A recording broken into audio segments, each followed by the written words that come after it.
আমাদের মানে আমার জীবনের একটা মোটো রেখেছি অনেকগুলো অবজেক্টিভের মধ্যে। একটা অবজেক্টিভ হলো যারা ব্যবসা করে অথবা যারা ব্যবসা করে না কিন্তু তারা ব্যবসা করতে চায়, অথবা যারা ব্যবসাটা বুঝে না তাদেরকে একটু অনুপ্রাণিত করা, উদ্বুদ্ধ করা যে আপনার ব্যবসা করুন অথবা এভাবে ব্যবসা করুন। কারণটা কি? কারণটা হলো গোটা পৃথিবীতে ভিক্ষুক কারা বলেন তো? গোটা পৃথিবীতে ভিক্ষুক জাতি কারা? অধিকাংশ মুসলমানরা। অধিকাংশ ভিক্ষুক জাতি মুসলমানরা। আফ্রিকাতে যারা আছে তাদের কি অবস্থা? এশিয়াতে যারা আছে তার কি অবস্থা? আপনি বলেন পৃথিবীতে সবচেয়ে ধনী রাষ্ট্র কারা বলেন তো? ইউরোপ, আমেরিকা, চায়না, এগুলো কি একটা মুসলিম কান্ট্রি? তো কেন মুসলমানরা গরিব থাকবে? অথচ মুসলিমরা কি আল্লাহ সুবহানাহু ওয়া তাআলার ইবাদত করে না, আল্লাহর আনুগত্য করে না? যদি ধনী থাকার কথা কারো থাকে তাহলে কাদের থাকা উচিত? মুসলিমদের থাকা উচিত। মুসলিমরা কি হঠাৎ করে গরিব হয়েছে? আগ থেকে গরিব? তার মানে হঠাৎ কি গরিব হয়েছে? এর আগে তো মুসলিমরা গরিব ছিল না। মুসলিমরা গোটা পৃথিবীতে অর্থনৈতিকভাবে গোটা পৃথিবীকে নেতৃত্ব দিয়েছে 1200 বছর। কত বছর? 1200 বছর সারা পৃথিবীতে অর্থনৈতিক নেতৃত্ব দিয়েছে মুসলমানরা। ব্যবসা বাণিজ্য করেছে মুসলমানরা। যখন গোটা পৃথিবীর মানুষ ট্রেডিং বুঝতো না, ট্রেডিং যেমন আপনারা যেটা ট্রেডিং করেন, আমি বিজনেস পড়াই তো কিছু টার্ম আমি জানি। ট্রেডিং যারা করে, ম্যানুফ্যাকচারিং যারা করে, ডিস্ট্রিবিউশন যারা কাজ করে, এই কাজগুলো গোটা পৃথিবীতে 1200 বছর পর্যন্ত করেছে মুসলমানরা। আচ্ছা বলেন তো বাংলাদেশে ইসলাম কিভাবে এসে আপনি জানেন? এই যে আপনারা এখানে, আমরা যে মুসলমান বাংলাদেশে, কিসের মাধ্যমে ইসলাম এসছে? কাদের মাধ্যমে? ওলিয়া উল্লাহ কয়জন এসছে বাংলাদেশে? ব্যবসায়ী বণিকদের মাধ্যমে। বাংলাদেশে ইসলাম এসছে কাদের মাধ্যমে? ব্যবসায়ী বণিকদের মাধ্যমে, ব্যবসায়ীদের মাধ্যমে, মার্চেন্টদের মাধ্যমে, বণিকদের মাধ্যমে। তারা কিভাবে? আপনি যদি আরবের জিওগ্রাফিক্যাল ম্যাপটা দেখেন, এখনই গুগলে সার্চ করে দেখেন, আরবকে বলা হয় জাজিরাতুল আরব, আরব উপদ্বীপ।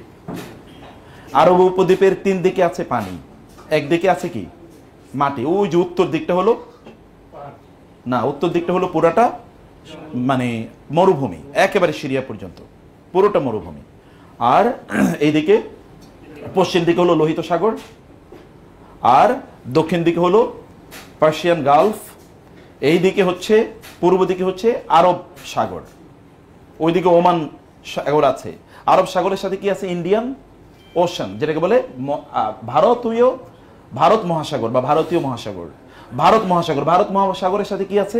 এই যে আমাদের বে অফ বেঙ্গল, কি বলে এটাকে? বঙ্গোপসাগর।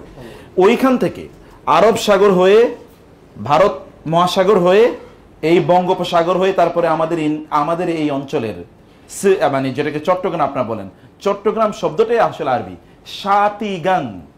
গং মানে কি? গাং মানে হচ্ছে নদী। যেমন আরবিতে আমরা বলি না গাং, গাং বলে কিনা আমাদের দেশে, বা গঙ্গা, গঙ্গা মানেই তো নদী। গাং মানে কি? নদী। আর সাতি মানে হচ্ছে, সাতি শব্দটি আরবি, সাতি মানে হচ্ছে উপকূল, নদীর উপকূল। আচ্ছা চট্টগ্রাম কি নদীর উপকূলে না?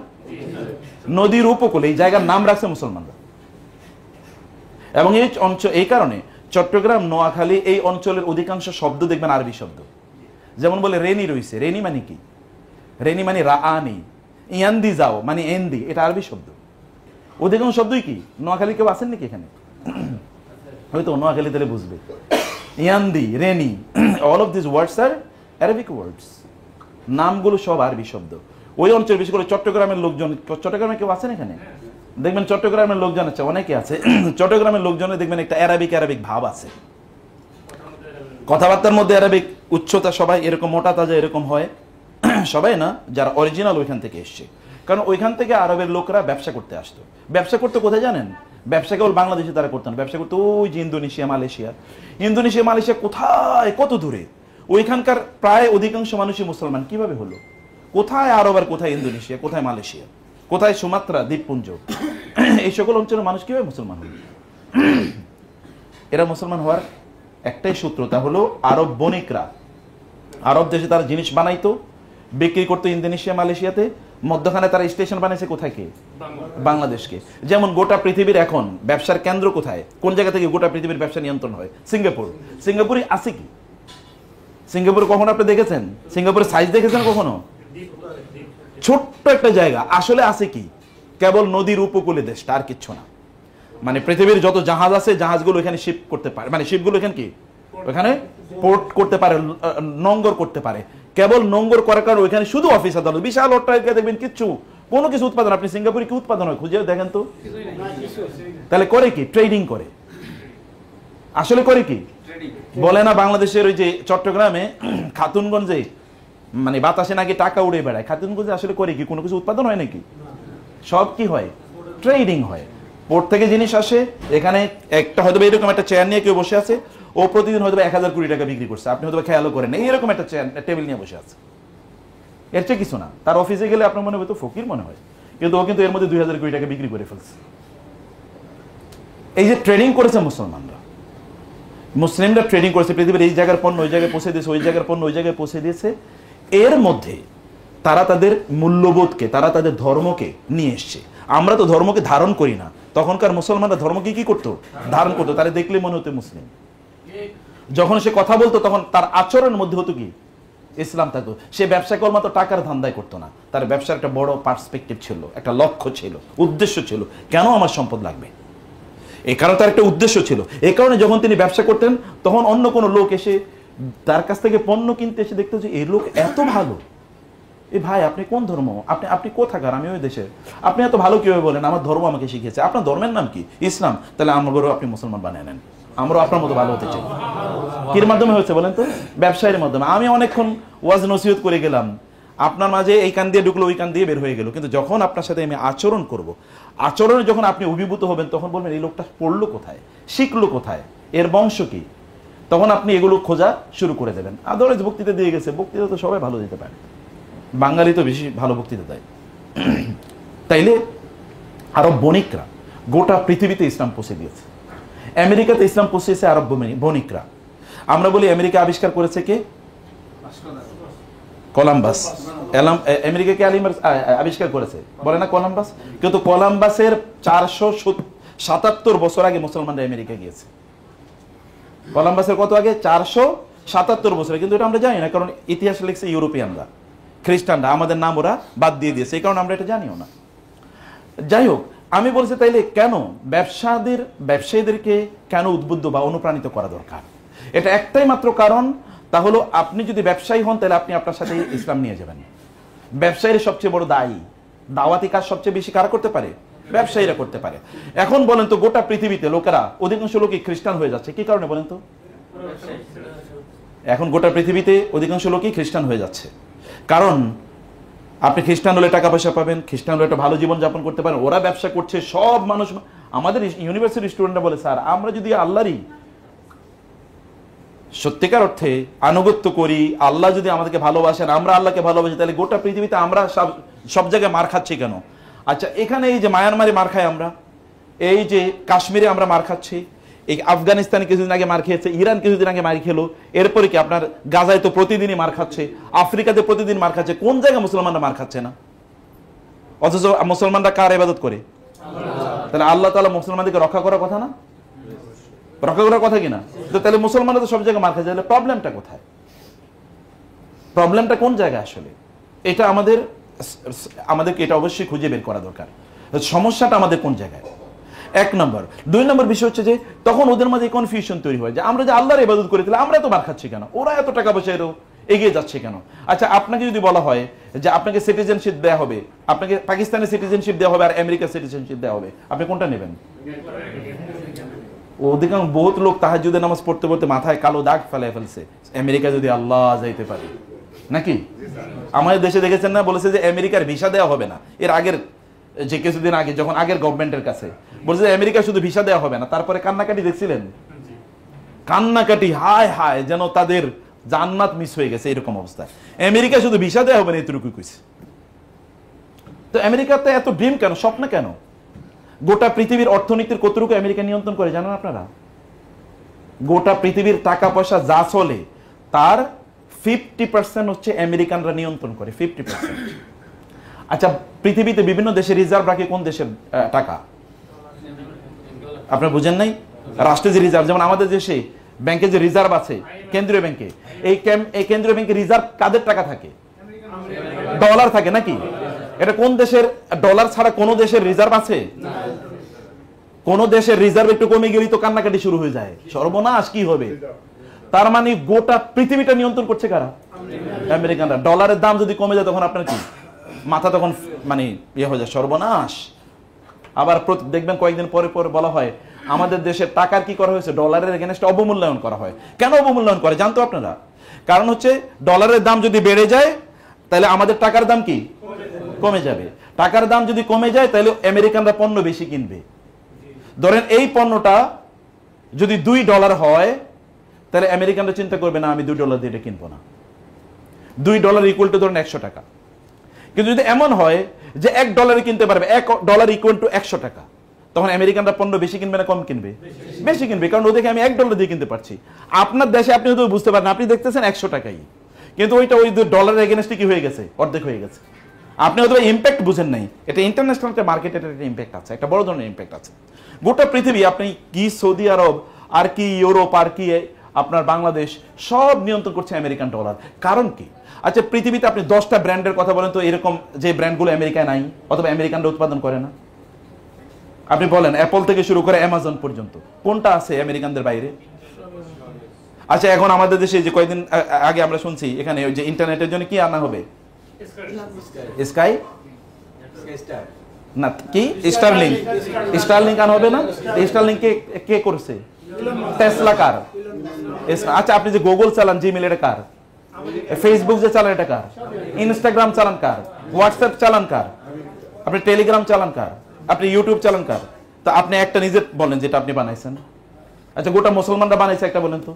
আপনি তো বুঝেন না, আপনি যখন ফেসবুকে গেছেন তখন কিন্তু ডলার অলরেডি ওর পকেটে চলে গেছে, যায় নাই? ফেসবুক এর মালিক পৃথিবীতে 3 নম্বর ধনী। কিসের উপর ভিত্তি? ওর কি কোনো ইন্ডাস্ট্রি আছে নাকি? কোনো ইন্ডাস্ট্রি নাই। আছে কি? এই যে ওনারা এমবিএ পড়ছে, এমবিএ বই কাদের লেখা বই পড়েছে? আপনার ছাত্র, আপনাদের ছেলেমেয়েরা যদি কোনোদিন কেউ যদি ইঞ্জিনিয়ারিং পড়ে থাকে তাহলে দেখেন তো ইঞ্জিনিয়ারিং বই কারা লিখছে। মার্কেটিং আপনারা পড়েছেন কেন? মার্কেটিং ফিলিপ কটলারের নাম শুনেছেন তো? কে সে? বাংলাদেশি না? হ্যাঁ, আমেরিকান গুরু তো নাই তো, মার্কেটিং এর গুরু সে তো। পৃথিবীর এমন কোন বিজনেস বিবিএ বা এমবিএ পড়ানো হবে ফিলিপ কটলারের বই ছাড়া? এটা কি সম্ভব? তাহলে ফিলিপ কটলারের বই বিক্রি করে তো ওরা কত হাজার কোটি টাকা ইনকাম করে নিয়ে গেছে, শুধু একটা বই বিক্রি করে হাজার হাজার কোটি টাকা। তাহলে আপনি বলেন তো, আপনি এরকম একটা বই বাই করতে পারলো তো হইতো যে ঠিক আছে আমি এটা বের করেছি। তাহলে আমরা যে বলেছি আমেরিকানরা নিয়ন্ত্রণ করে, আপনি ধ্যানে মনে জ্ঞানে সবকিছু কিন্তু আপনি আমেরিকান। আরেকটা দেশের কথা বলি, তার নাম হচ্ছে কি ইহুদিরা, ইসরায়েল। ইসরায়েলের ক্ষমতা কি জানেন আপনারা? পৃথিবীর যত টেক জায়ান্ট আছে, যত বড় টেকনোলজির কোম্পানি আছে, সবগুলোর হেডকোয়ার্টার কোথায়? জেরুজালেমে। সব। অথচ ছোট্ট একটা, কতটুকু, কত কিলোমিটার? আমার মনে হয় যে এটা সব মিলে আমাদের এই ঢাকা তো বহুত পরের কথা, ঢাকার আরো বহু ছোট।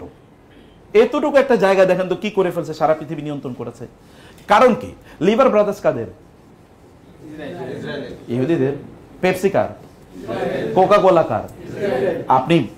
আপনি নাম শুধু লিস্ট দেখেন না, শুধু লিস্ট দেখেন আপনি, এগুলো সব হচ্ছে ওদের। আপনি একটা আপনি যদি বলা হয়, আপনি বলেন যে বাচ্চাদের ফুড লিভার ব্রাদার্স ছাড়া, বা ধরেন আপনি ইহুদিদের প্রোডাক্ট ছাড়া আপনার বাচ্চাদেরকে খাওয়াইতে পারবেন না। আপনি নেসলে, কাদের? নেসলে টাইপের এদের যত কোম্পানি আছে, মানে বাচ্চাদের ফুড যা আছে ইহুদিদের প্রোডাক্ট ছাড়া সম্ভব? আপনার বাচ্চারা নেলে না খাওয়াই রাখতে হবে। এখন আপনি বলেন আমরা কি বানাইছি, বলেন একটা, বলেন যে আমরা বানাইছি, একটাও খুঁজে পাবেন না। আপনি সব বানাইছে ওরা, আর আপনি তখন চোখে তেল দিয়ে কাঁদবেন, হা আমরা কেন গরিব, আমরা কেন আল্লাহর ইবাদত করার পরেও আল্লাহ কেন আমাদেরকে গরিব বানালো। আপনি ধনী হওয়ার জন্য করেছেন কি? কিছুই তো করেন নাই, কিছুই তো করেন নাই। ধনী হওয়ার জন্য আপনি এবং আমি কোনো কিছুই করি নাই। অথচ ধন অর্জন করা, সম্পদ অর্জন করা আমাদের জন্য ফরজ। যেমন নামাজ পড়া ফরজ, সম্পদ অর্জন করা কি নামাজের চেয়ে কম ফরজ নাকি? ভিক্ষা করা কি? ভিক্ষা করা কি? ভিক্ষা এমন কিয়ামতের দিন যে সকল ব্যক্তিরা ভিক্ষা করবে, কিয়ামতের দিন তাদের মুখে মাংস থাকবে না। কি থাকবে না? তখন মানুষ দেখে দেখে বুঝবে ও তো ভিক্ষুক ছিল, এই কারণে ওর মুখে মাংস নাই। এটা এরকম লাঞ্ছিত অপমানিত হয়ে সে উঠবে কিয়ামতের দিন। আপনার রাসূল কিন্তু সাদাকা গ্রহণ করতো না, ভিক্ষা গ্রহণ করতেন না তিনি। আমরা তো সেই সম্ভ্রান্ত জাতি, ব্লু ব্লাড, মানে যদি বলি আমরা তো রাজার জাতি, কিন্তু আমরা ভিক্ষুক হয়ে গেলাম কবে? ভিক্ষুক হয়ে গেলাম যেদিন থেকে আমরা ব্যবসা ছেড়ে দিয়েছি। আমরা বলছি ওরা ব্যবসা করুক, আমরা কি আখিরাত নিয়ে থাকবো। দুনিয়াকে আল্লাহ তাআলা আমাদেরকে দুনিয়ার নেতা বানাইছে না, ইন্নী জাইলুন ফিল আরদি খলিফা, আমি জমিনে কি বানাচ্ছি? নেতা বানাচ্ছি। তো আপনাদেরকে তো, আপনাদের বাবা তো জমিনের নেতা ছিল, তিনি কে? আদম আলাইহিস সালাম, উনি জমিনের নেতা ছিলেন না? ইব্রাহিম আলাইহিস সালাম আরেকজন বাবা, আল্লাহ তাআলা তাকে বলেছেন কি, ইন্নী জাইলুকা লিন্নাসি ইমামা, আমি তোমাকে মানুষের নেতা বানালাম। আপনাদের বাপ দাদারা মানুষের নেতা, এই জমিনের নেতা, আমরা হয়ে যাচ্ছি ভিক্ষুক। ও আমাদেরকে একটু ভিক্ষা না দিলে আমাদের চলে না। এই ভিক্ষুকের জাতি যেদিন থেকে আমরা নিজেদেরকে বানাইছি, ওই দিন থেকে গোটা পৃথিবী আমাদের হাতছাড়া হয়ে গেছে। পৃথিবী তো আপনার কথা চলবে যখন আপনার পকেটে টাকা থাকবে। পৃথিবী আপনার কথা চলবে না যখন আপনার পকেটে টাকা থাকবে না, তখন আপনার কথা চলবে না। মানুষের সামনে আপনি দাঁড়াবেন, মানুষের জন্য আপনি কিছু করবেন, করার জন্য আপনাকে অবশ্যই লাগবে সম্পদ। এখন সম্পদ ইনকাম করে কিভাবে বলেন তো? সম্পদ ইনকাম করার শ্রেষ্ঠতম পদ্ধতি হচ্ছে ব্যবসা। শ্রেষ্ঠতম পদ্ধতি কি? ব্যবসা। আপনি চাকরি করে কত টাকা ইনকাম করবেন? কত সর্বোচ্চ? চাকরিতে তো লিমিটেড। কত সর্বোচ্চ? কিন্তু ব্যবসা করে এর কোনো লিমিট আছে? কোনো লিমিট নাই, কোনো লিমিট নাই। ব্যবসা করবেন, অথবা ব্যবসাকে আপনি সাপোর্ট করবেন। সবাইকে ব্যবসা করবে তা করবে না, কিন্তু ব্যবসার প্রতিষ্ঠানগুলোকে কি করতে হবে? সাপোর্ট করতে হবে। এবার আমি তাহলে 1 নম্বর কথায় গিয়েছি যে আমাদেরকে প্রচুর পরিমাণে ইনকাম করা লাগবে, প্রচুর ইনকাম করা লাগবে। ইনকাম কিভাবে করবো সেটা আমি পরে বলছি। 2 নম্বর বিষয় হচ্ছে যে ইনকাম করার জন্য আমাদেরকে লাগবে হলো ব্যবসা করা। কারণ ব্যবসার মধ্যে প্রচুর পরিমাণ কি আছে? বারাকা আছে। এখন ব্যবসা করার জন্য কি লাগবে? আমাদের প্রতিষ্ঠান লাগবে। ব্যবসা করার জন্য কি লাগবে? প্রতিষ্ঠান লাগবে। যেমন ইহুদিদের প্রতিষ্ঠান আছে, যেমন বললাম। আচ্ছা, অ্যাপল পৃথিবীর সবচেয়ে দামি মোবাইল কোম্পানির নাম কি? অ্যাপল নাকি? এরকম কেউ আর কিছু বানাইতে পারছে? কেউ বানাতে পারে না। দেখুন তার কোনো প্যারালাল কিছু আছে? প্যারালাল কোনো কিছু নাই। প্যারালাল আচ্ছা, পৃথিবীতে কম্পিউটারের জগতে আপনার যা লাগবে, যেমন সফটওয়্যার, সব সফটওয়্যার কারা বানাইছে বলেন তো? সব মাইক্রোসফট। মাইক্রোসফট স্যার আপনি চলতে পারবেন, মানে এমএস যেটা আমরা বলি, মানে অফিসের মধ্যে কি আছে? ওয়ার্ড আছে, এক্সেল, তারপরে কি পাওয়ার পয়েন্ট, মানে অফিসের যা আছে এটা আপনি বলেন তো মাইক্রোসফট ছাড়া আপনার পক্ষে সম্ভব কিনা? তো মাইক্রোসফট কোন দেশের কোম্পানি? হ্যাঁ, এটা আমেরিকান কোম্পানি। কোথাকার কোম্পানি? American company. আপনি এরকম একটা কোম্পানি বানাইতে হবে আপনাকে। কোম্পানি ছাড়া, প্রতিষ্ঠান ছাড়া আপনি কোনোদিন কিচ্ছু করতে পারবেন না, কিচ্ছু করতে পারবেন না। আপনার প্রতিষ্ঠান তৈরি করতে হবে। প্রতিষ্ঠান, এখন 3 নম্বর জায়গায় আসি। প্রতিষ্ঠান কি সবাই একটা করে বানাবে? ইহুদিদের কি হয়েছে বলেন? ঠিক চায়নাদের কথা বলি। আচ্ছা, জাপানের কথা আগে বলি। জাপানে আপনারা জানেন 1945 সালে আমেরিকা কি করলো? কোন এক সকালে 7টা বাজে হিরোশিমাতে অ্যাটম বোম মারলো। অ্যাটম বোম বানার মুহূর্তের মধ্যে, মিনিটের মধ্যে সেখানকার 70 থেকে 80 হাজার লোক তারা তুলার মানে বালির মতো তারা উড়ে গেল। এই যে শরীরের অঙ্গ প্রত্যঙ্গগুলো, এগুলো সব বালি হয়ে গেছে, পাউডার এরকম উড়ে গেছে। এরপরে 2-3 দিন পরে আবার নাগাসাকিতে তারা কি করলো? অ্যাটম বোম করলো। এর কয়েকদিন পরে, 3-4 দিন পরে, এরপরে জাপানিজরা তারা আত্মসমর্পণ করতে বাধ্য হয়েছে। তারা দেখছে আর বাঁচতে পারছে না কোনোভাবে। জাপান একটা কি ধ্বংসস্তূপে পরিণত হয়েছে। সেই জাপানের বর্তমান অবস্থা কি বলেন? এটা আমি 1945-এর কথা বলছি।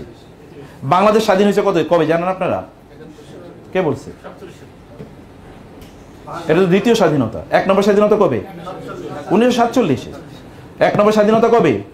1947। এই অঞ্চল তো 1947, এটা তখন নাম ছিল ইস্ট পাকিস্তান, এতটুকুই তো। অথবা এটা তো ইন্ডিপেন্ডেন্ট, তখন আলাদা। 1947 আর 1945। 1947-এর পরে আমরা কোথায় আর জাপান কোথায় বলেন? 1947 কি আমাদের যুদ্ধ বিধ্বস্ত দেশ? কিচ্ছুই তো হয় না, যুদ্ধ তো এখানে হয়ই নাই, কারণ আমরা তো আলাদা দেশ পেয়ে গেছি। এর কোনো যুদ্ধ 1971 যুদ্ধ হয়েছে, তাও তো এত কোনো বড় কোনো কিছু ডিজাস্টার ঘটে নাই। জাপানে সব ধ্বংস, কিছুই নাই। তাহলে জাপান তৈরি হলো কিভাবে? আপনারা জানেন জাপানের ইকোনমিক সাইজ জানেন আপনারা? এখন চায়না দ্বিতীয়, পৃথিবীর 1 নম্বর ইকোনমি কারা? আমেরিকা। 2 নম্বর ইকোনমি কারা? চায়না। এই কিছুদিন আগেও 2 নম্বর ইকোনমি কারা ছিল? জাপান ছিল। জাপানের টোটাল টাকা পয়সা যা আছে 57টা মুসলিম দেশের সব টাকা মিলেলেও জাপানের অর্ধেক হবে না। কথা বুঝেন না আমারটা? তাহলে আপনার রাস্তায় ফিরুল্লাহ পড়েন নাই কেন? সুবহানাল্লাহ বলেন কমপক্ষে নাকি? এটা জাপানের জন্য সুবহানাল্লাহ না আপনার জন্য সুবহানাল্লাহ? আপনাদের আস্তাগফিরুল্লাহ পড়া উচিত। জাপানের যা অর্থনীতি আছে, এই টোটাল অর্থনীতির অর্ধেকোনায় গোটা 57টা মুসলিম দেশের। জাপান করে কি বলেন তো?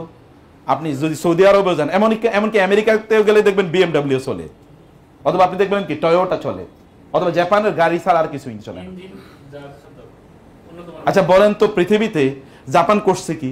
ওরা গাড়ি বানাইছে, এইরকম ধরনের তারা কি ইলেকট্রনিক মানে ইয়ার পার্টস গুলো তারা তৈরি করেছে, মেশিনারিজ গুলো তারা বানাইছে।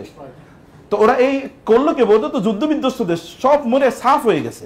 এরা করলো কিভাবে? এরা করলো কিভাবে? এরা তখন জাপানের পরবর্তী গভর্নমেন্ট যারা, সরকার যারা আসছিল, অথবা এরকম কিছু লোক, এই যে আপনাদের মতো, আমাদের ফরিদ ভাইয়ের মতো এরকম কিছু লোক তারা একত্রিত হয়েছে। তারা একত্রিত হয়ে তারা চিন্তা করলো কি করবে? কিছু লোকের তারা প্রশিক্ষণ দেবে। কোথায় প্রশিক্ষণ দেবে? লোক নাই, তারা পাঠালো আমেরিকাতে, যাও ওইখানে প্রশিক্ষণ নিয়ে আসে। ইউরোপে যাও, ওইখানে প্রশিক্ষণ নিয়ে আসে। রাষ্ট্রীয় দেশে কিন্তু অর্থনৈতিক অবস্থা খুবই খারাপ, কিন্তু কিছু টাকা হয়ে যা আছে এটা দিয়ে একজনের পাঠালো, যাও ওইখানে যাও, গিয়ে সেখান থেকে ট্রেনিং নিয়ে আসো। ট্রেনিং নিয়ে আসার পর তোমাকে আমাদের টাকা দিয়ে পাঠিয়েছি, তোমাকে আমার দেশে ফিরে আসতে হবে। তুমি ওইখানে থাকলে 10,000 টাকা বেতন পাইতে, আমরা তোমাকে 12,000 টাকা বেতন দেবো। ট্রেনিং তুমি নেবা, আমার টাকা দিয়ে তুমি ট্রেনিং নেবা, কিন্তু তুমি ফিরে আসবা, ফিরে এসে আমার এখানে চাকরি করবা, কিন্তু তোমাকে দেবো কত বেতন? ওইখানে যা পাইতে তার চেয়ে আমি তোমাকে 2,000 টাকা বেতন বাড়াই দেবো। কিন্তু তোমার কাজ হবে চাকরি করা না, আমার এখানে এসে তুমি যা শিখছো এটা শিখাইবা অন্যদেরকে।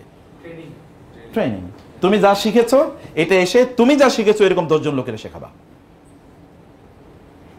এই 10 জন আর 10 জন, এই 10 জন আর 10 জন, গোটা জাতি কি টেকনিক্যালি স্কিল, গোটা জাতি টেকনিক্যালি স্কিল। গত পরশু আমাকে একজন ইউনিভার্সিটির প্রফেসর বলছে, আমি যেহেতু ইউনিভার্সিটির প্রফেসর, তো একজন প্রফেসর বললো যে উনি একটা দোকানে গিয়েছে হলো ওষুধ কেনার জন্য। তো ওই দোকানের যে ওষুধ বিক্রি করে তার জিজ্ঞেস করলো কি, তোমাকে তো দেখতে স্মার্ট মনে হয়, পড়াশোনা করেছো কোথায়? বলো স্যার আমি একটা প্রাইভেট ইউনিভার্সিটি, খুব নামি দামি প্রাইভেট ইউনিভার্সিটি থেকে ফার্মাসিতে বিএসসি করেছে, ফার্মাসিতে। তো বলো ফার্মাসিতে তুমি বিএসসি করছো, এখানে তুমি ওষুধ বেচো, ওষুধের দোকানে বসে বেতন পাও কত? বলো স্যার 15,000 টাকা। তো তুমি এইরকম চাকরি করো, এটার জন্য তো ফার্মাসিতে পড়াশোনা করার প্রয়োজন নেই। বলে স্যার কি করবো, কোনো চাকরি পাই না তো, অতএব যেটা পাইছে এটাই করতেছে। পড়েছে কোথায়? ফার্মাসিতে। ও তো এখন একটা ফার্মাসি, একটা কোম্পানি, ফার্মাকোলজি, ফার্মাসিউটিক্যাল কোম্পানি দেওয়ার কথা, কারণ ও তো পড়াশোনা করেছে কিভাবে হাউ টু ম্যানুফ্যাকচার মেডিসিন, কিভাবে ওষুধ বানাবে এটা পড়ার কথা, এটা সে শিখেছে, ওইখানে পড়াশোনা করেছে। কিন্তু আইসা করতেছে কি? আপনি দেখেন যারা বিবিএ পড়ছে, আপনারা এখানে অনেকে হয়তো বা থাকবেন, পড়ছে বিবিএ, কিন্তু এখন গিয়ে হোটেলের ওয়েটার, অথবা ধরেন হোটেলে এমনি ওই যে ওষুধ ইয়ে লেখে, আগে ভাউচার লেখে, পড়েছে বিবিএ। তো বিবিএর সাথে ভাউচার লেখার কি সম্পর্ক? ভাউচার লেখার জন্য কি বিবিএ পড়ার প্রয়োজন আছে? তাহলে প্রবলেমটা কোথায়? স্কিল ডেভেলপ করে না, আমাদের ডেভেলপ করে নাকি স্কিল, মূলত স্কিলের অভাব। আপনাকে ডেভেলপ করতে হবে স্কিল, যেটা আপনার কাজে লাগবে। এই পড়া তো আপনার কাজে লাগে না, তাহলে আপনি কেন এই পড়া পড়ছেন? বা এই পড়ার পেছনে কেন এত ইনভেস্টমেন্ট? বাংলাদেশে প্রতি বছর 5 থেকে 7 লক্ষ ইউনিভার্সিটি গ্রাজুয়েট বের হয়, 5 থেকে 7 লক্ষ চাকরি আছে নাকি বাংলাদেশে? তাহলে এগুলো করবে কি? ওরাই তো তখন ফ্রাস্ট্রেশনে ভোগে, ওরাই তখন গাঁজা খায়, ওরাই তখন কি জুয়া খেলে, অথবা ওরাই তখন বিভিন্ন ধরনের অপকর্মে লিপ্ত হয়ে যায়। মূলত পড়াশোনাটা দরকার ছিল লাইফ ওরিয়েন্টেড, জীবনমুখী তার পড়াশোনাটা দরকার ছিল, যে এই পড়াশোনাটা তার কাজে লাগবে। এটা জাপানিজরা করেছে, যেমন একটা এক্সাম্পল বলছি। অতএব স্কিল ডেভেলপ মানে এদের দেখেন একটা কমিউনিটি ডেভেলপমেন্ট। 2 নম্বর বলি আমি, মানে ইহুদিরা, জানেন তো ইহুদিরা সংখ্যা কত জানেন? পৃথিবীতে প্রতি 1,000 লোকের মধ্যে 3 জন হলো ইহুদি। কত জনের মধ্যে? 3 জন। আর মুসলমানরা প্রতি 133 জন। মুসলমানরা প্রতি 100-তে কতজন? ইহুদিরা প্রতি 1,000-এ কতজন? 3 জন। গোটা পৃথিবী চালায় কি ইহুদিরা না মুসলমানরা? 1,000-এ 3 জন ওরা চালায়, আর আমরা 100 জনে 33 জন, তাও আমরা চালাতে পারতেছি না। তাহলে প্রবলেমটা কোথায়? স্কিলের অভাব। আরেকটা জিনিসের অভাব, তা হলো কি একটা কমিউনিটি অ্যাটাচমেন্ট। আমরা যখন, যেমন ধরেন আপনারা যখন কোনো এক জায়গায় চাকরি করবেন, তখন আপনি হয়তো চিন্তা করবেন আমি এত কষ্ট করবেন না, আমি কষ্ট করলে ফরিদ সাহেব লাভবান হবে, আমি কেন কষ্ট করব? এরকম মানসিকতা বাঙালির মধ্যে বেশি, মুসলমানদের মধ্যে বেশি, যে আমি এত কেন কষ্ট করব, আমি যত কষ্ট করব তত ওনার লাভ, আমার তো আর লাভ নেই, অতএব আমি যত ফাঁকি দিতে পারি, এরকম একটা মানসিকতা আছে। কিন্তু ইহুদিদের এই মানসিকতা নেই, জানেন? ইহুদিরা যদি এখানে থাকে, ওই যে বলে না সব শিয়ালের একরা, শিয়াল যদি এখানে ডাক দেয় তাহলে ওইখানকার শিয়াল আমি আছি কিন্তু তোর সাথে, ওইখানে কিন্তু ও আওয়াজ দেয়। ইহুদিরা যদি এখানে থাকে, এইখানে একটা ইহুদি, ও প্রয়োজন 10 কিলোমিটার গাড়ি ড্রাইভ করে যাবে, ওই জায়গায় আরেকটা ইহুদি দোকান আছে, ওর দোকান থেকে পণ্য কেনার জন্য। এবং এখানকার ইহুদি সে চিন্তা করবে আমার টাকা ইনভেস্টমেন্ট করা দরকার, কার সাথে টাকা ইনভেস্টমেন্ট করব, আরেকটা ইহুদি কোথায় আছে খুঁজে বের করে। আর আমরা মুসলমানরা আমরা কি করি বলেন? হ্যাঁ, আমরা তখন ওনার কিভাবে, উনি মুসলমান, ওনার কিভাবে ক্ষতি হবে, উনি কিভাবে ডাউন হবে, উনি উঠে যাচ্ছে, এটা হচ্ছে বানরের জাতির মতো। বানরের অবস্থা, আপনার একটা গল্প বানরের বলি। বানরের গল্পটা হলো কি, এক জায়গায় বানর কিন্তু কলা খুব পছন্দ করে, তো এক জায়গায় বানরের কলা খাওয়ানোর জন্য কতগুলো বানর, 10টা বানর একটা জায়গায় একসাথে রাখা হলো একটা রুমে, এটা গবেষণা করবে বানরের চরিত্রকে। ওইখানে কলা ঝুলিয়ে রাখা হলো এবং এরকম একটা টেবিল দেয়া হলো। তো 10টা বানরই বসে আছে, সবাই কলার দিকে তাকাচ্ছে, কেউ কলা খেতে যাচ্ছে না। একটা বানর চিন্তা করলো, কি রে সবাই বসে আছে, কলা খাবেন, এটা কেমন কথা হলো। এই বানর টেবিলের উপর লাফ দিয়েছে, লাফ দিয়ে যখন কলা ধরতে যাবে তখন বাকি 9 বানর ওরে জাবড়ায় ধরে ওর পাটায় না ধরছে।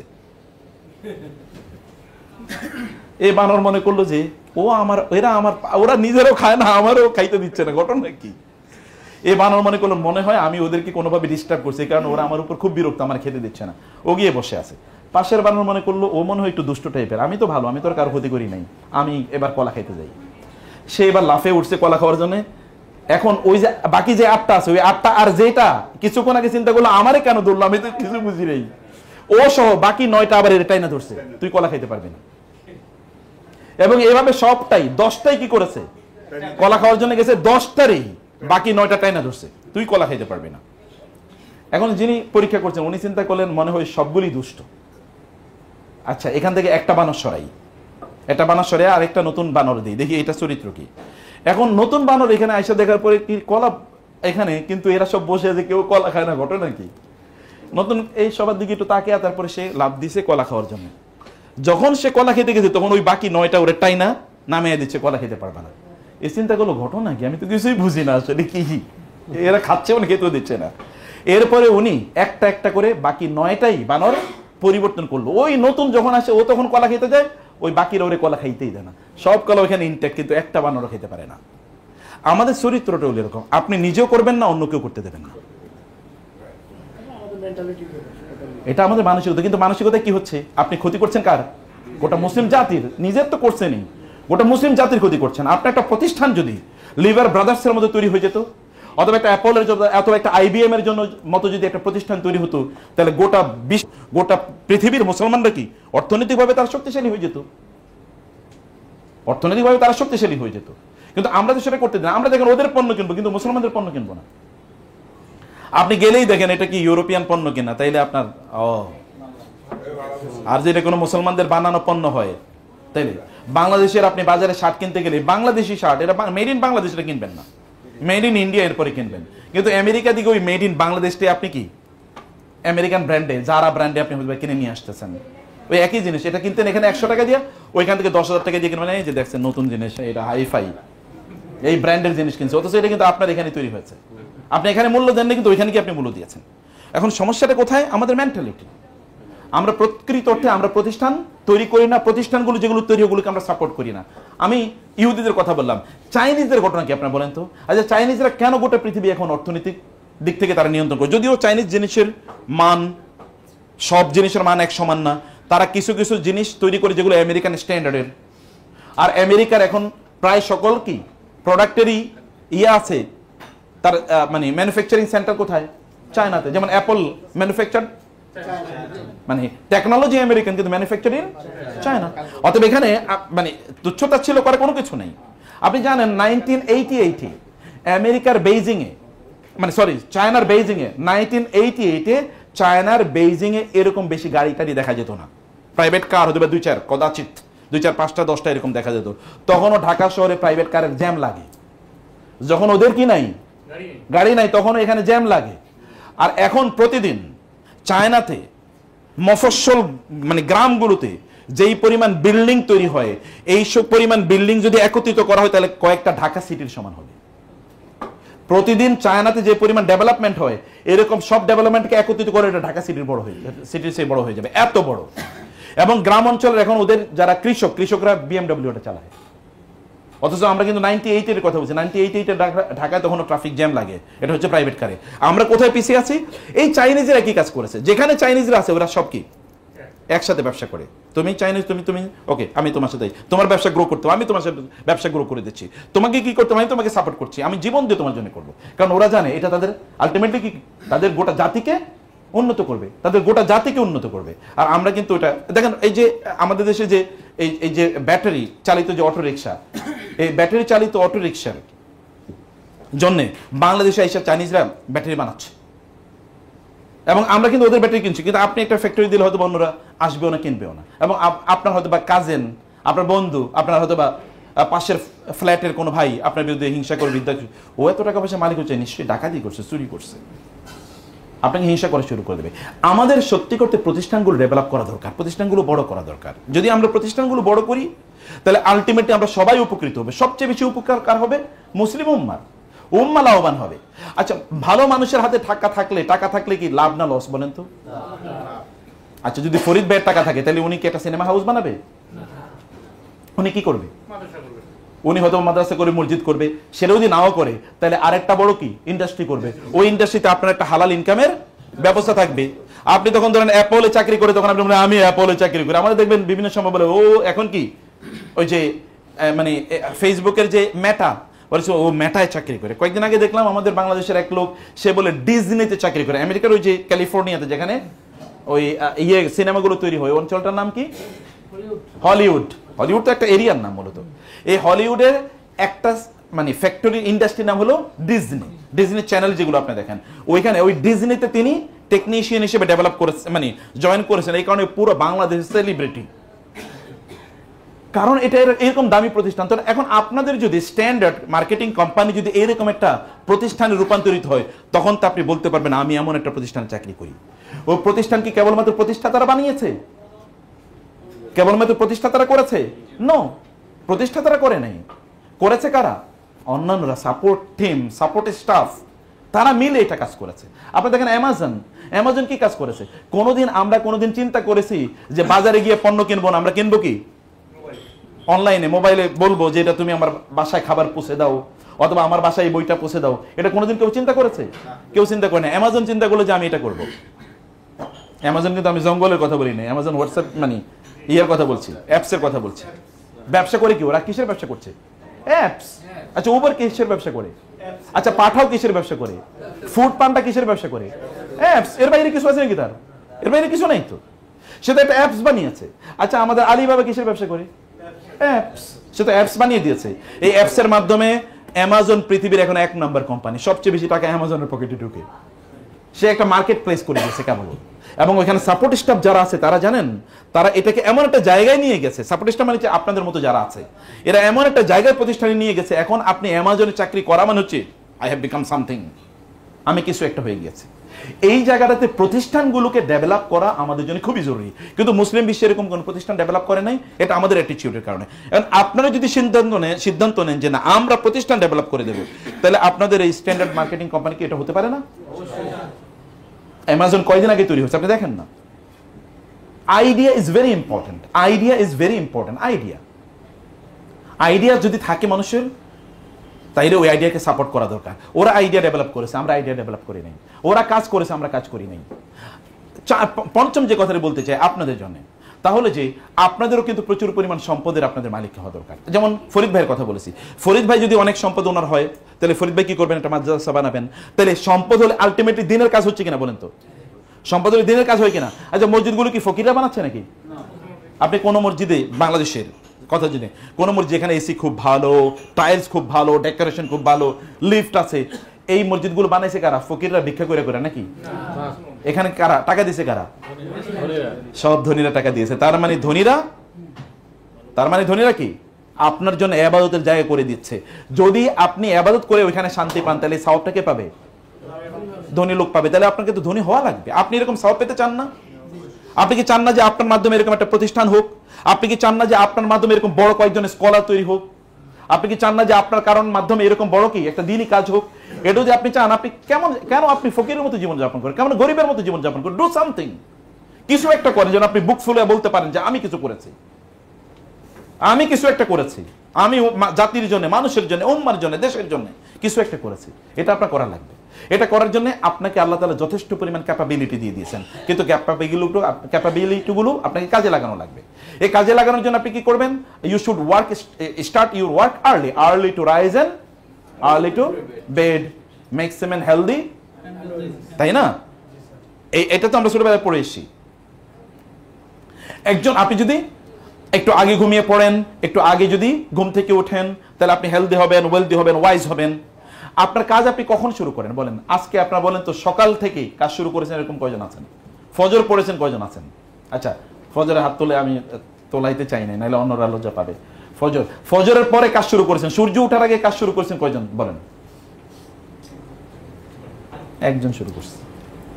সূর্য ওঠার আগে আপনি কাজ শুরু করেন নাই, আর আপনি চিন্তা করছেন আপনি ধনী হবেন। এটা তো হচ্ছে অ্যাবসলিউট ইম্পসিবল। আপনি যদি বলেন আমি এখন লাফ দিয়ে আকাশে উঠে যাব, এটা যেরকম, এটা এরকম বক্তব্য। আপনি বলেন তো, এই যে এলন মাস্কের কথা বলছি, আপনি গুগলে সার্চ করেন ও কখন তার সকাল শুরু করে। আপনার টিম কুকের তার সার্চ দেখেন কয়টায় তার সকাল শুরু করে, তার দিনের কাজ কখন শুরু করে। আচ্ছা, অ্যাপলের স্টিভ জবস আপনি জিজ্ঞেস করেন যে, অথবা ওয়ারেন বাফেটের যে সবচেয়ে বড় ইনভেস্টমেন্ট কোম্পানি, আপনি ওদেরকে জিজ্ঞেস করেন যে, গুগলকে জিজ্ঞেস করেন যে তিনি তার, অথবা চ্যাট জিপিটিকে জিজ্ঞেস করেন যে সে তার দিন কখন শুরু করে। আপনি দেখেন সূর্য ওঠার 2 ঘন্টা, 2.5 ঘন্টা, 1.5 ঘন্টা আগে। সূর্য ওঠার পরে তারা তাদের দিন শুরু করেছে, এটা কখনো না। জাপানিজরা কেন? জাপানিজরা সূর্য ওঠার আগে অফিসে যাওয়ার জন্য দৌড়ায়। আপনারা দেখেন, গল্প শুনেন এগুলো। জাপানে আপনার 7টার আগে, 6টার আগে ওইখানে তাদের ওই যে মেট্রোতে রেলের লাইন পড়ে যায়, ওখানে এরকম লম্বা লাইন পড়ে যাচ্ছে, এবং তখন তার হাতে একটা বই পড়তেছে আর লাইনে দাঁড়ায় আছে। আমাদের শুরু হয় অফিসে 10টায়, অধিকাংশ লোকই আসে না। চাকরি তার অধিকাংশ 10টায় শুরু হয়। এই লোকেরা দুনিয়া পরিবর্তন করবে, সে তো তার নিজেরই পরিবর্তন করতে পারে নাই। পরিবর্তন করতে পারে না, লোক দুনিয়া পরিবর্তন করবে কিভাবে? আপনাকে দুনিয়া পরিবর্তন করার জন্য আপনাকে কি, আপনি এখন দেখেন ফেসবুকে, আপনার যদি, যেমন আপনারা আমাকে চেনেন হয়তো অনেকে ফেসবুকের কারণে, ফেসবুক যদি না থাকে তাহলে আপনারা কেউ আমার চিন্তা না। এরকম অবস্থাটা এরকম না? অধিকাংশ সেলিব্রিটির মানুষ কিসের কারণে চেনে? ফেসবুক অথবা অনলাইনের কারণে চেনে। অনলাইন না থাকলে কে চিনতো আমাদেরকে? কেউ চিনতো না। তাই ফেসবুক যে ছেলেটা বানাইলো, জাকারবার্গ, সে করছে কি? সে একদিন ইউনিভার্সিটিতে বসে চিন্তা করলো, আমি আসলে করব কি, আমি করা উচিত কি? আচ্ছা, আমার বন্ধুদের সাথে একটা সবার সাথে যেন কানেক্টেড থাকতে পারে এরকম একটা অ্যাপস বানাই। দেখছেন কি করছে এখন? অ্যাপসটা গোটা পৃথিবীর ম্যাসমারাইজ করে ফেলছে। শুধু ওইখানে বসে চিন্তা করেছে। আপনি চিন্তাও করেন না, অধিকাংশ লোক চিন্তাও করে না। এটা একটা গরু ছাগলের মতো জীবনযাপন করে, খাই দাই ঘুমাই আর টয়লেটে যাই, খাই দাই ঘুমাই আর টয়লেটে যাই। আপনি কখন চিন্তা করবেন? আপনার ব্রেনটা তো সবচেয়ে বেশি ফাংশনাল থাকে কখন?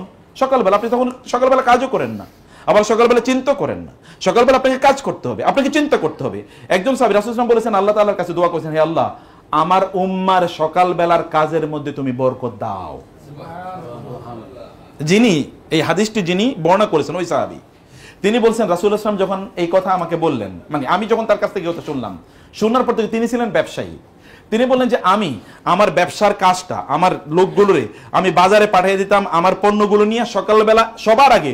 তখন বাজারে কোনো লোক নাই, কিন্তু তারপরে আমি পণ্য পাঠিয়ে দিতাম।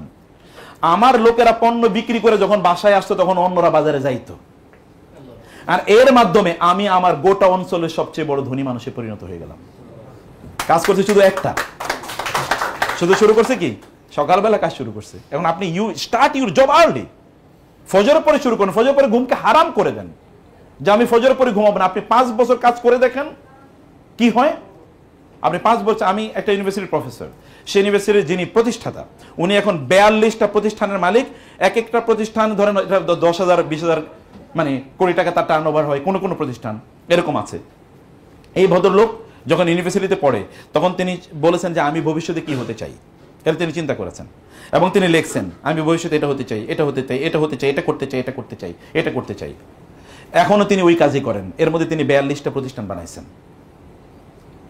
আপনি বলেন তো, আপনারা কি করবেন, কি করতে চান, কি হতে চান? কে লিখেছেন এর মধ্যে? কে চিন্তা করেছেন? আপনি সিদ্ধান্ত নেন, আগামী 5 বছরে আমি এই কোম্পানিটাকে আমি এই জায়গায় নিয়ে যেতে চাই, আমার পজিশনটা আমি এই জায়গায় নিয়ে যেতে চাই, আমার সেলসটাকে আমি এখন 1 কোটি টাকা, আমি এটাকে 10 কোটি টাকায় রূপান্তরিত করতে চাই। এটা করা সম্ভব না? আপনি কাজ করে দেখেন, আপনি যান, দৌড়ান, বলেন, আপনি প্রতিষ্ঠানকে এসে বলেন, স্যার এই প্রোডাক্টের বেশি কি ডিমান্ড বাজারে, ওদের কোয়ালিটি আমাদের কোয়ালিটি এরকম বাড়ানো দরকার। You just give feedback every days, you research the market, আপনি রিসার্চ করেন, গবেষণা করেন, ভাবেন, চিন্তা করেন, অন্যদিকে নিয়ে কম্পেয়ার করেন, এবং you make your company the market leader. আপনার এই জায়গাটাতে আপনার যে ইলেকট্রনিক আইটেম নাকি, হ্যাঁ ইলেকট্রনিকই তো নাকি, ইলেকট্রিক আইটেম, ইলেকট্রিক আইটেমে আপনার মার্কেট লিডার হয়ে যান। আমাদের চোখের সামনে তো কত বড় কোম্পানি ছোট থেকে বড় হয়ে গেছে। কোম্পানি কি বড় হয়ে শুরু করে নাকি? ছোট যেগুলো এগুলো বড় হয়, যেগুলো বড় হয়ে শুরু করে এগুলো কি কোনোদিন, যেমন ধরেন গাছ হয় কি থেকে, গাছ থেকে গাছ হয় কি থেকে, বীজ থেকে না, না বিশাল একটা গাছ, বড় গাছ আইনা যদি রোপণ করা হয় তাহলে এটা গাছ হবে? আর এটা কয়েকদিন পরে মরে যাবে। আপনি বড় একটা গাছ আইনা এক জায়গা থেকে এনে আরেক জায়গায় রোপণ করলেন, এটা বাঁচবে? কিন্তু একটা বীজ বপন করলেন, এটা কি, এটাই গাছ হয়, এইটাই বাঁচবে। অতএব বীজ বপন করতে হয়।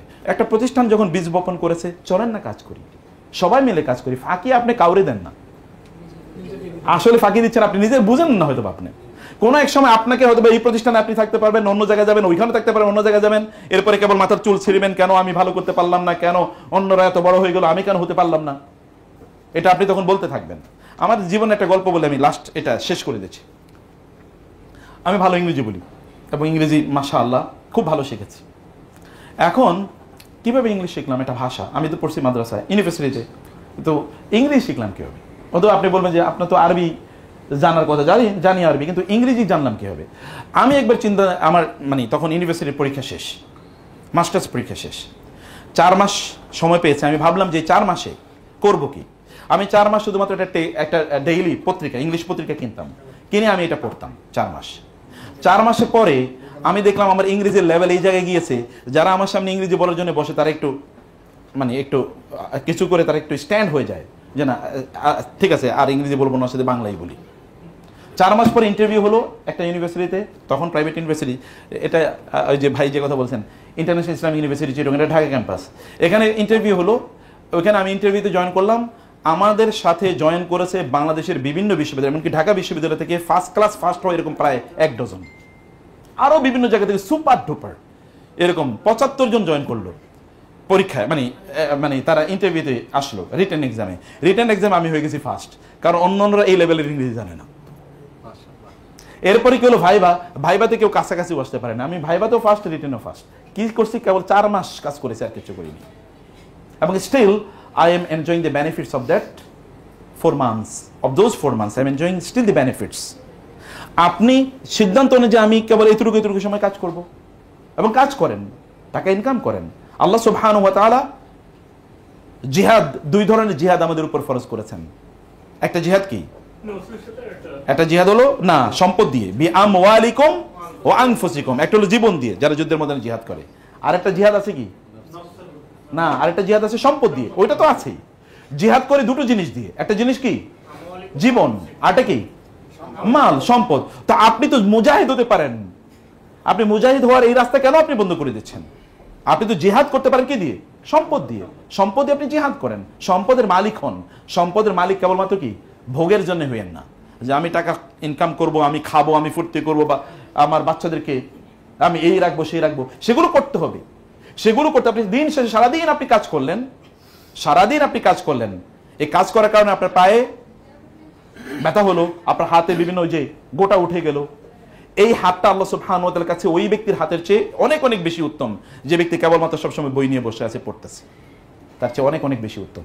কারণ আপনি কি এই হাত দিয়ে আয় ইনকাম করছেন, হালাল পথে ইনকাম করছেন, আপনি অন্যদের ইনকাম রিজিকের ব্যবস্থা করে দিচ্ছেন, আল্লাহ তাআলা আপনার মাধ্যমে অন্যদের রিজিকের ব্যবস্থা করে দিচ্ছেন। আপনি কাজ করেন। ইয়াং ম্যান, আপনারা কেন কাজ করবেন না? আপনি সকালবেলা শুয়ে থাকেন কিভাবে? আপনি জব তো করবেন 3-4টা, মানে একটা এক্সাম্পল বলছি। অথবা আপনাকে বলতে হবে যে আমার কোম্পানিতে আমার চেয়ে পারফরমেন্স কেউ বেশি দেখাতে পারবে না, ফাস্তাবিকুল খায়রাত, ভালো কাজে প্রতিযোগিতা করে, এই কাজে প্রতিযোগিতা করেন। আপনার মোবাইল ইন্টারনেট থাকে, মোবাইল আপনার ফেসবুকে তাকিয়ে থাকেন কি কারণে? কারে দেখেন আপনি? আরেকজনের জিনিস দেখে আপনার লাভ কি? অমুকের পোস্ট দেখে আপনি লাইক দিলেন, কমেন্ট দিলেন, মানে কি? এগুলো স্টুপিডিটি। অমুকের পোস্ট দেখে আপনার লাইক কমেন্ট দেওয়ার দরকার কি? আপনি যদি সেখানে এডুকেশনাল কোনো কিছু থাকে সেটা ভিন্ন কথা। আপনি এরপরে কেবল ফেসবুক টিপাচ্ছেন, কি কারণে টিপাচ্ছেন আপনি জানেনই না। আপনার দিন শেষ, কোনো কাজই হলো না। দিন শেষে আপনি দুনিয়া তো লাঞ্ছিত অপমানিত, আখিরাত লাঞ্ছিত অপমানিত।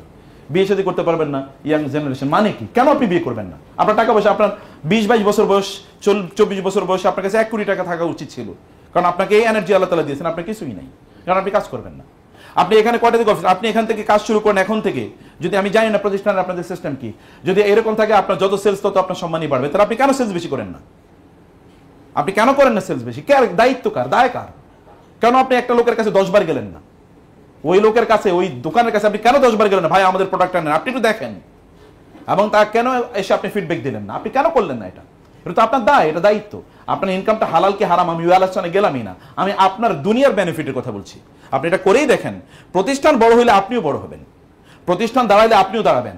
যেমন মেটার কথা বলছি, যেমন গুগলের কথা বলছি, যেমন বাংলাদেশের সবচেয়ে দামি কোম্পানিগুলোর আপনি আকিজের কথা বলি ফর এক্সাম্পল, যেন আপনি যখন ওখানে চাকরি করবেন তখন আপনারও ওই প্রতিষ্ঠান যত বড় হবে আপনিও তত বড় হবেন।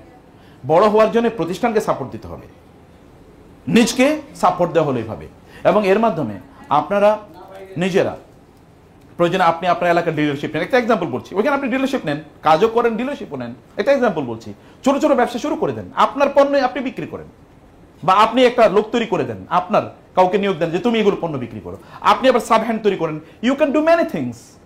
আপনি কেবল একটু ডাইনামিক্যালি চিন্তা করলেই হলো। আপনি কাউকে আরো অন্য কাউকে আপনি নিয়োগ করতে পারেন, নিয়ে যেতে আপনাকে আরো সাপোর্ট করলো, আরো বেশি মানুষের সাথে র্যাপোর্ট তৈরি করা, মানুষের সাথে সম্পর্ক তৈরি করা। আপনার পণ্যটা আপনার কেবল হাসির কারণে নেবে। আপনি ওইখানে গেছেন, আপনাকে 3টা কথা জিজ্ঞেস করলো, আপনি একটা কথার উত্তর দিলেন না। আপনি জানেন যে কোনো মানুষকে দেখে হেসে দেওয়া এটাও কি? এটা তো সুন্নাহ শুধু না, সাদাকা। কাউরে কোনো ফকিরের দান করলে, যেটা টাকা দান করলে আপনি যে সওয়াব পেতেন, কাউকে দেখে হেসে দিলে কি? আর আমরা মার্কেটিং এ বলি smiling is the best marketing টুল। কোন SR সেলস রিপ্রেজেন্টেটিভ যদি দোকানিরে দেখে হাসে, ওই দোকানে তার পণ্য কেনা ছাড়া তার কোনো উপায় আছে? আর আপনি যাইবেন, মনে হচ্ছে যেন আপনি কয়লা মুখে দিয়ে গেছেন, একেবারে চেহারার দিকে তাকাইলে মনে হচ্ছে না এখন উজু করে আসা উচিত আমার, তাই না? আপনার যদি পরিস্থিতি এইরকম হয়, তাহলে আপনার পণ্য কেন লোকেরা কিনবে? ওনার দায় পড়লো কি? ওনার দায় পড়লো কি? প্রয়োজন আপনি ইনভেস্টমেন্ট করেন, আপনি ওনাকে চা খাওয়ান, যাওয়ার সময় 2টা চকলেট নিয়ে যান। ভাই আপনি আমার পণ্য গত মাসে অনেক বেশি বিক্রি করছেন, আপনার জন্য এই ফুলের শুভেচ্ছা। করেন না এটা? ডু সামথিং, নতুন কিছু আপনি উদ্ভাবন করেন। এটা করে আপনি আপনার নিজের পজিশনটাকে বাড়ান, নিজের সম্মান বাড়ান। আপনি যত বেশি কাজ করবেন তত সম্মান কি আপনার বাড়বে। কিন্তু আমরা বলছি টাকার মালিক হবেন কি কারণে বলেন তো? কেবল দুনিয়ার কারণে না, আপনার আখেরাতও লাগবে। আখেরাতের কাজ করেন। আপনার মনে চান আপনি একটা মসজিদ করেন, আপনার মনে চান আপনার এলাকায় একটা মাদ্রাসা করেন, আপনার মনে চান আপনার বাবা মার জন্য আপনি দান সাদাকা করেন। আপনাকে একবার মনে চান যে আপনার বাবা মাকে আপনি হজে পাঠান, আপনি যদি না মনে, এটা যদি আপনার মনে না উঠে, তাহলে আপনি একটা কুসন্তান, আপনি একটা কুসন্তান। আপনি যদি এটা যদি আপনার মনে না চায় যে আমার বাবাকে আমি হজে পাঠাতে চাই, আমার মাকে আমি হজে পাঠাতে চাই, তাহলে আপনার স্ত্রীকে আপনার কাছে রাখবেন, আপনি ঢাকায় ভালো জায়গায় রাখবেন। আপনার যদি এটা মনে না চায়, তাহলে এটা কুশ স্বামী, স্বামী হয়ে উপযুক্ত না। অথচ আপনার শক্তি আছে, আপনি করতে পারেন কাজ, চাইলে কাজ করতে পারেন। কাজ করেন, বারাকা দেয়ার মালিককে। যে কাজ করবে আল্লাহ তাকে বরকত দেবেই। এই যে ইউরোপিয়ানরা করছে, হিন্দুরা করছে, বৌদ্ধরা করছে, খ্রিস্টানরা করছে, কেবল কাজ করে না কারা? পৃথিবীর একমাত্র জাতি যারা কাজ করে না, পৃথিবীর একমাত্র জাতি যারা কাজ করে না। অথচ কাজ করা আল্লাহ তাআলা তাদের উপর ফরজ করে দিয়েছেন, অন্য কারো উপর কাজ করা ফরজ না, কিন্তু এদের উপর কাজ করা ফরজ। আর এই জাতিই কাজ করে না। ফজরের নামাজ পৃথিবীর কারো উপর ফরজ নাকি? কিন্তু আমাদের উপর ফরজ। কোথায় ফরজ? জামাতে গিয়ে পুরুষদের জন্য। পুরুষ ঘরে নামাজ পড়লে হবে নাকি? যেই পুরুষ ঘরে নামাজ পড়ে, ওর তো বিয়ে করা উচিত হয়নি, ওর বউ তো ওরে তালাক দিয়ে চলে যাওয়া উচিত, যদি বউ তালাক দিয়ে জায়েজ নাই, এটা আরেক আলোচনা। কিন্তু ওর বউ তারে ছেড়ে যাওয়া উচিত। কিন্তু আধা পুরুষ যে এখনো ফজরের সময় সে ঘুমে আছে। পাখি যদি আপনার আগে ঘুম থেকে উঠতে পারে, তাহলে বুঝবেন আপনি পাখির চেয়ে অধম। যদি শিয়াল এবং কুকুর আপনার চেয়ে ঘুম থেকে আগে উঠে, বনের প্রাণীগুলো আপনার চেয়ে ঘুম থেকে আগে উঠে, তাহলে আপনি তাদের চেয়ে অধম। আপনি তাদের মতোই হতে পারলেন না। তোমার ছেলে জাগলে মাগো রাত পোহাবে, তবে আপনাকে জাগতে হবে, তাইলে রাত পোহাবে ইনশাআল্লাহ। তাহলে আপনারা উম্মার জন্য সম্পদ হন, আপনার ভালো ব্যবসায়ী হন, আপনার ভালো কর্মী হন। লোকেরা আপনাকে দেখে প্রশংসা করুক, ও he is a man, good worker, good performer. অন্যরা আপনাকে দেখে ঈর্ষা করুক, বলুক, বেঞ্চমার্ক হিসেবে আপনাকে নেক, যে না ওনার মতো। আপনি মার্কেটিং সম্পর্কে পড়াশোনা করেন, প্রচুর পরিমাণ ইউটিউবে ফ্রি ভিডিও আছে, প্রচুর শুনুন কি করতে হবে, প্রচুর প্রচুর ব্যাপক পরিমাণ। সময় নষ্ট করবেন না। সময় নষ্ট যারা করে তারা তো শয়তানের সবচেয়ে বড় ভাই, আপন ভাই। অন্যরা তো শয়তানের খালতো ভাই, কিন্তু এরা শয়তানের আপন ভাই। ইন্নাল মুবাজ্জিরিনা কানু ইখওয়ানা শায়াতিন।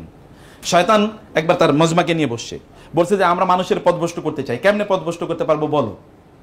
শয়তান চেলা চামুন্ডরে নিয়ে বলছে, একটা পিচ্চি একেবারে পিছনে বসে আছে, বলে স্যার আমার একটা প্ল্যান আছে। সে তো ছোট, সে বলছে যে আমি আসলে বললে আপনি কি মনে করবেন, সবাই এত ভালো ভালো প্ল্যান দিছে। তো বলছে তোমার প্ল্যানটা কি কও? বলে যে আপনি মানুষের ঘড়িটারে উলট পালট করে দেন, ঘড়ির উলট পালট করে দিলে তাহলে মানুষ সব শেষ হয়ে যাবে। বলে মানে কি, আমি তো বুঝি নাই, ঘড়ি উলট পালট করে দেয় মানে কি? বলে তার টাইমগুলো এলোমেলো করে দেন, কখন ঘুমাবে, কখন উঠবে, কখন খাবে, কখন কাজ করবে, কোনো কিছু যেন ঠিক মতো না চলে। এটা করে দেন, তাহলে দেখবেন এগুলো সব পাগলের মতো ঘুরতে থাকবে। বলে তুই তো ভালো আইডিয়া দিছিস, তোর এখন কি দেওয়া হোক, নোবেল প্রাইজ দেওয়া হোক। এবং ওই আইডিয়াতে এখন সারা পৃথিবীর মানুষ চলতেছে, মুসলমানরা সবচেয়ে বেশি চলতেছে ওই আইডিয়া অনুসারে। দেখেন আপনার কোনো টাইমিং ঠিক নাই, আপনি বলতে পারবেন না যে আমি ডেইলি সকালে ঘুম থেকে উঠি। আপনার তো সেলসম্যান আপনি বা এসআর, আপনি সিদ্ধান্ত নেবেন সকাল 10টার আগে আমার সেলসের সকল কাজ শেষ, এরপরে আমি ফুরফুরা ভাবে চলবো সারাদিন। এইটা আপনাকে সিদ্ধান্ত নিতে হবে। তাইলে দেখেন আপনি see the change, you do it for 1 2 3 months 4 months and you see the changes in your life, inshallah.